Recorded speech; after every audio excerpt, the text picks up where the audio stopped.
Yes, lads and lasses, dude and dudettes, how's it going? How's things going? Right, we're going to jump on quickly to do our a quick half the season, half the first half, a November review of all the players. Obviously, it's been a pretty good start of the season for us. So what we're going to do, we're just going to quickly put up the squad list. Chelsea squad. Right.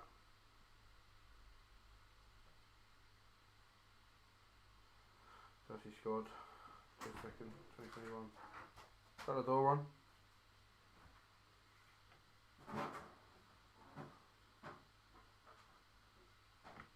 Right. So what we're going to do is we're going to give players that I know who have played and have played enough to rate. We're going to give these some ratings. Right. We're going to go with Kepa. Start for Kepa in goal. You know what? He's been good when you can't fault him. He's not made a mistake. He's been good when he's needed to be good. He's come in obviously in the cup ties and stuff. I think he's now the Chelsea's best goalkeeper in a penalty shootout. I think he saved 2 more penalties than Peter Cech. But yeah, obviously he does what he's done and he's had to come in. He ain't made a mistake. So I'm going to give him a. It's hard to give him more than a 7, but I'm going to give him a 7.5 because he ain't played much. But when he has played, he's played well. And he's done what he had to do. Right, Mendy. Eduardo Mendy. Wow. What are we going to give to Mendy? Right. Mendy is probably the reason we're top of the league. I'm 100% sure of that. He's the reason that we're top of the league. He's done literally everything he can do to win us games. I don't think he's made a mistake. The only flaw I can give him is maybe his distribution has been a bit poor. He's not been great with his feet out the back. But shot stopping wise, he's unbelievable. He saves everything shot stopping wise.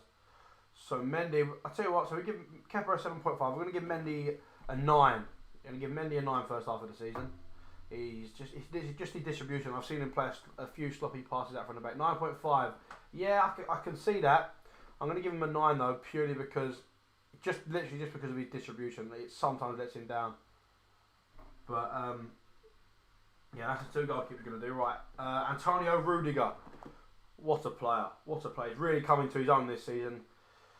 And the end of last season under Tuchel, he's been a different man. He's passionate about the club again. Obviously, there's rumours of him having an exit and wanting to leave and contracts and stuff and Real Madrid and Bayern Munich. But for now, he's a Chelsea player. So I'm going to give Rudiger. My rating for Rudiger is going to be a. Cool. You know what? We're going to give him a 9 as well. We're going to give Rudiger a 9 as well. I think he's been quality. Week in, week out, every game he does it. Right. Who's next on the list? Marcos Alonso. God, I mean, sweet. That will be a for ages. Marcos Alonso. I'll tell you what. There's something about him that I can't like. I know he scores goals from left back and stuff, and obviously he kept Chilwell out of the squad for a while, but now Chilwell's back in the squad. He's sort of he's like fighting fit and he's going again and stuff. But Antonio Rudiger. Not Rudiger, sorry. Marcos Alonso. We're going to give him a.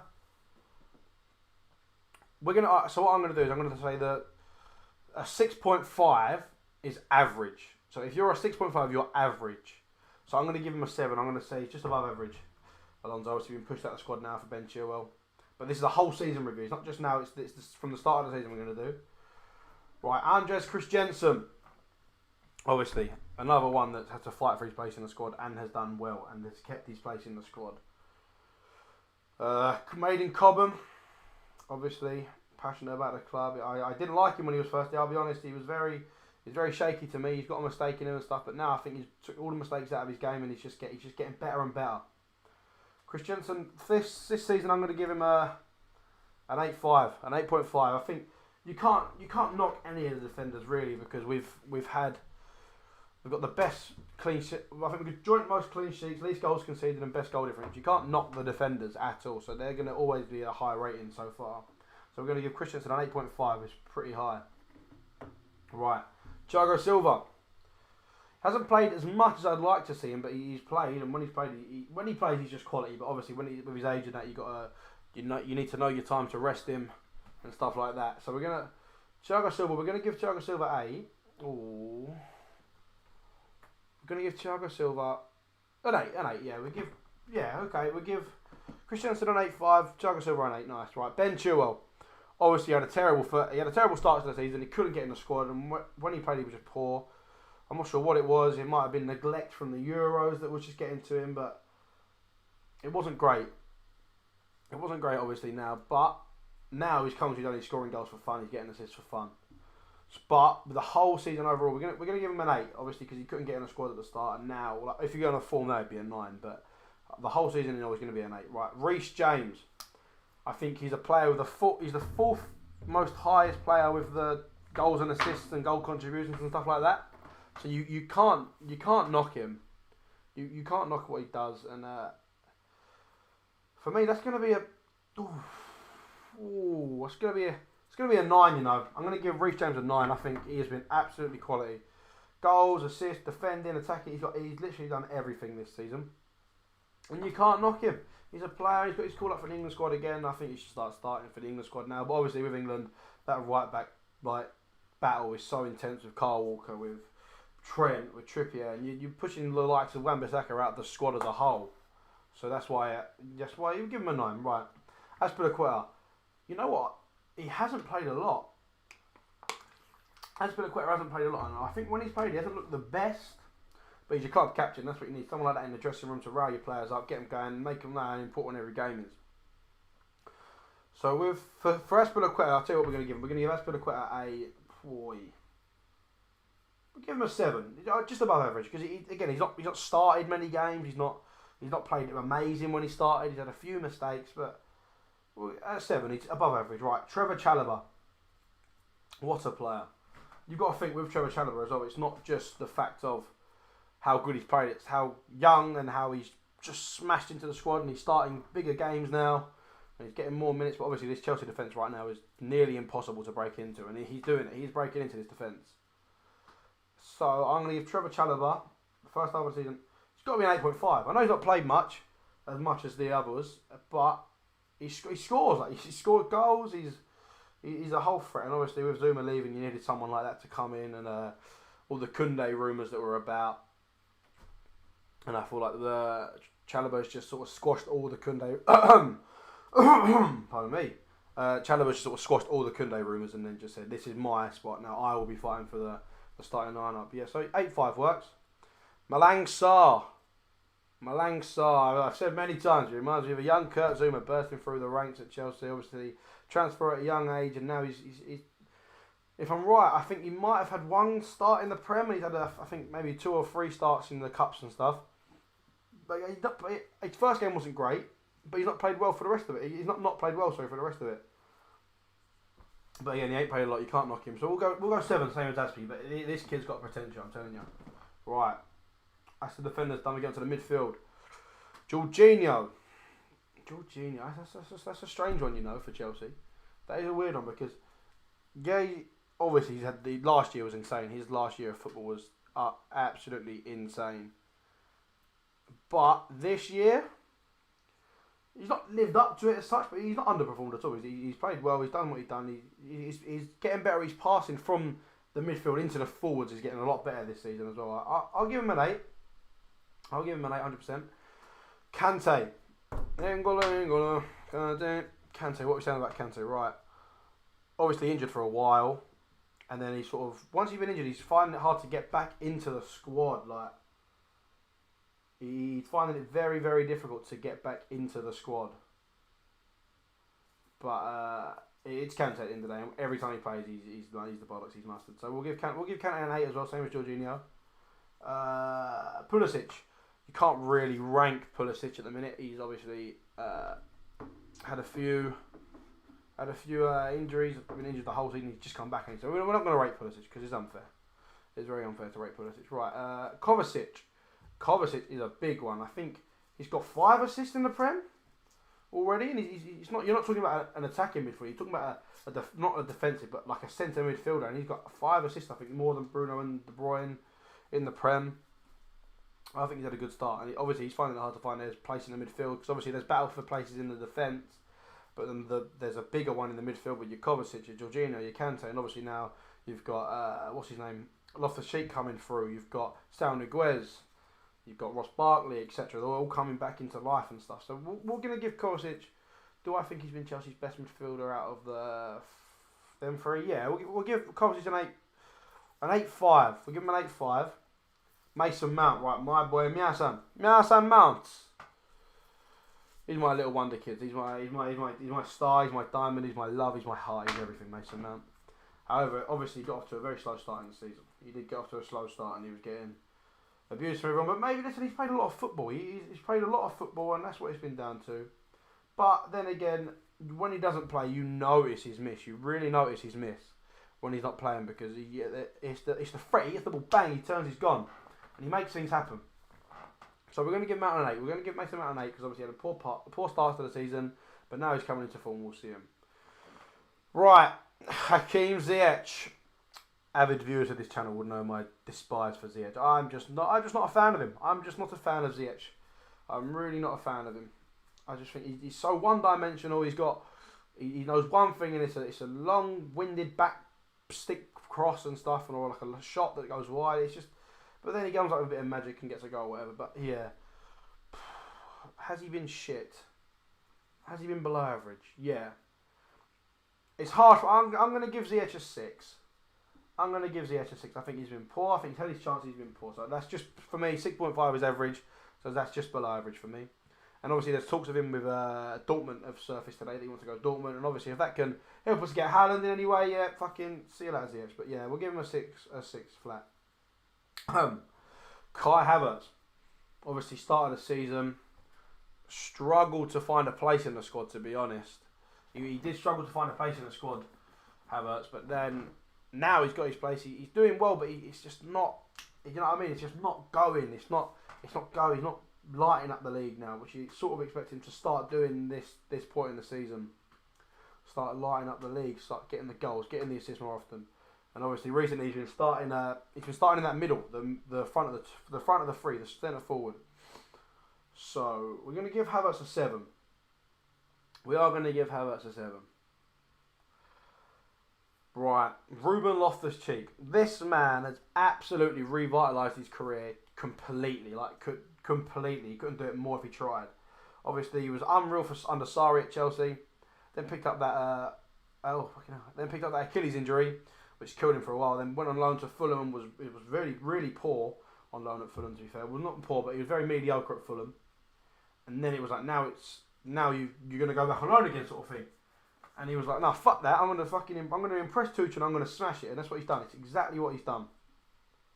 So then again, you can't knock him. You can't knock these people for doing these things. It's just, and he's been mustard on the ball, mate. I think he's got my man of the match 3-4 times already. He can't even play that many games.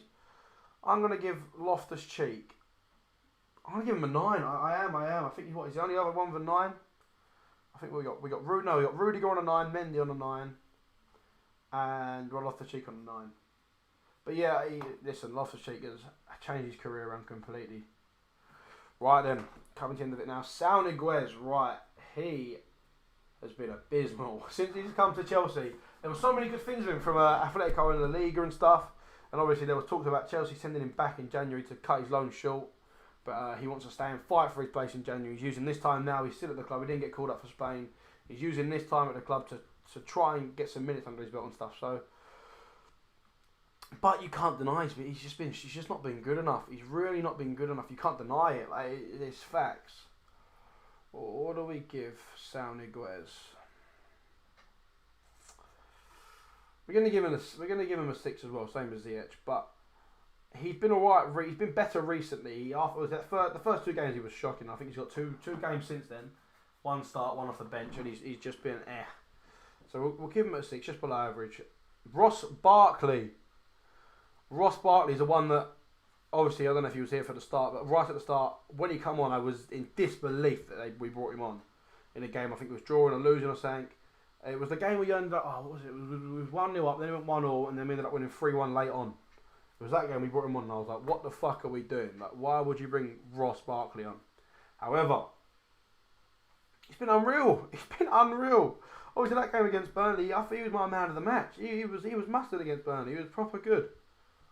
He has been unreal. You can't deny it. He's obviously He reminds me a lot of Mason Mount when he gets the ball. Obviously not as good as Mount, but the way he picks it up and he's like attacking minded. Yeah, you can be greedy at times. It works and stuff. But we're gonna go with we're gonna give Ross Barkley an A. Gonna give him an 8.5 because we give Mason Mount an 8 and he's been better than Mount this season. So we'll give him an 8.5. Right, now it comes to the big boys, the forwards. Apparently Chelsea have only got 4 forwards listed at the club, and that's obviously Harvey Val, Werner, Hudson-Odoi and Romelu Lukaku, the club's record signing. We'll start with, obviously you can't rate Harvey Val, he's not done much sort of thing. He's not really played at all, he's been on the bench a few times, he's come off the bench once, so whatever. But right, Timo Werner. I think he's been a lot better this season. I think it's not just his goals and assists and stuff, it's his runs he makes. And he decoys players out of the game. He brings different players in the game by making runs to draw the defenders out of the game. So you can't knock him, but then again, it's just been Again, you sort of expected him and Havertz to have a much better season than this one. And they've both just been very, like, you're sort of, I'm decent enough sort of thing. So we're going to give Timo Werner a 7.5. I think that's fair. I think a 7.5 is fair, 100%. Just not lit it up, but he's done well. He's done a lot better than last season, but he's just not lit it up yet. And obviously he's out for a while with a hamstring. Should be back soon. Hudson-Odoi, Callum Hudson-Odoi. Right, he's obviously only really got his chance since the injuries of Werner and Lukaku. He's only really got his big chance to start and play more games now that they're injured. And Jesus Christ, as he took it, mate. When he gets the ball, he's so dangerous. The way he runs and da-da-da-da. He scares me. If I was the other team, he would scare me. But no, listen, he's a good player, man. He's a good player. And obviously got a bright future ahead. As long as I don't think we need to give him more minutes in them. One of the 2 wider players up front, more minutes, and let's let him run at people. Let him take people on. But if he loses the ball, don't take him off. Don't have a go at him. Just say, listen, mate, keep doing it. Try again. Try and beat him again. Has he been better than Mason Mount? Ain't played enough. We're going to give him an 8 as well. He obviously didn't play much at the start, and now he's doing good. So we're going to give him an 8 flat. Right then, the one we've all been waiting for. Romelu Lukaku. Chelsea's biggest signing. I think the camera's gone off. Has it gone off? We got to use the camera off? Ah, bollocks. Right. No, lads, the battery's died. You're joking. Tell you what, I've got a few minutes on another battery. Let me grab that one, and then we'll have to cut this one short for today, lads. And then we'll come back. We'll come back soon, and we'll obviously have a post match of the England game. We'll be back, more live streams and stuff. Give me 2 seconds, people. See if this battery's got enough time in it to just quickly give me a little sank.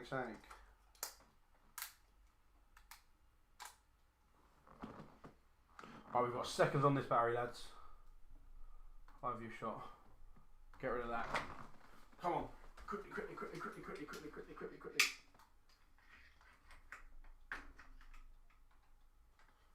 Right then, lads. Yes, we're back. 1, 2. Testing. 1, 2. Right. What we're going to do is, we're going to quickly do Lukaku. Obviously, he's been very lacklustre. Obviously not. Got a few goals and then gets injured, but he's not been the man. Like, I didn't want to sign him, and I feel like he's proved my thoughts all along of him. He's not the best player that was out there. You could have got your Haaland, you could have got your, I don't know, Ronaldo was even about at one point. But he's not been great, but then he's got injured, you can't knock him. We're gonna give him a 7. We're gonna give him a 7. We're gonna give him a 7 flat. He's got a lot of chance to improve. A lot of space to improve and stuff. But yeah, listen guys, thanks for watching. We'll be back. Next video you'll see will be my reaction of the England game. So after the game we're going to do a little debrief, talk about the players and stuff. But yeah, no, thanks for watching guys. More videos coming in. We're going to get some more videos coming in the international break. And they're not going to be obviously as much of Chelsea related because there's not much to talk about anymore with Chelsea. But when we're back, listen, we're going to be back and better than ever. We're going to have some fun games to play while we're live and that. But yeah, listen, thanks for watching people. And I will catch you tomorrow. See you tomorrow lads. Cheers, thanks for watching.